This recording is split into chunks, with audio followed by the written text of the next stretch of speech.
Now, on the significance of this operation, and Mahmut Aytekin is a researcher with Humanitarian and Social Research Centre, and he's here in Istanbul on the set with me. How long do you think, and how long is being discussed, maybe not so much in public, but it's being researched by people, how long could this operation last in northern Syria? From what we've been told by the Prime Minister with his recent comments, they're attempting a quick operation, though an operation of this caliber usually composes of 3 to 4 different steps. So we've seen last night and the night before, we had fighter jets bombing the actual regions which were, lasered and labelled previously through special forces operations and so forth. So we've got the bombings happening. 2 days of bombings? Yes, 2 days of bombings. And then we had Turkish armoured vehicles going in at the moment. So there's going to be a literal sense of softening of the actual area.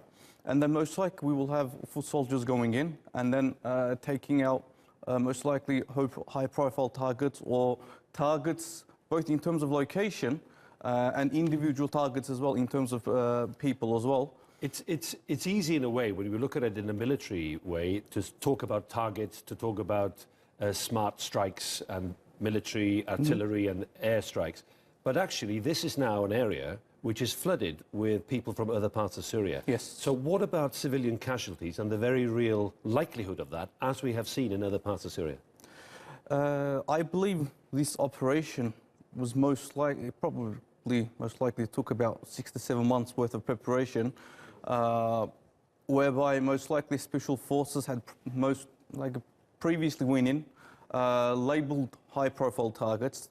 So with the actual targets that were hit, if we have a look on the maps and so forth, we can see that most targets that were hit were either ammunition depots or there were armoured vehicles of the YPG, which were given by the US and other nations. So civilian casualties, I believe not many civilian casualties won't be present. Though from the propaganda of the PKK and the YPG, it's being propagated that civilian casualties are taking place, though this is not the case at the moment. Well, there have been some casualties reported on international agencies overnight, that there have been some casualties, but not in large numbers so far. Thank you very much indeed, Mahmut Aytekin.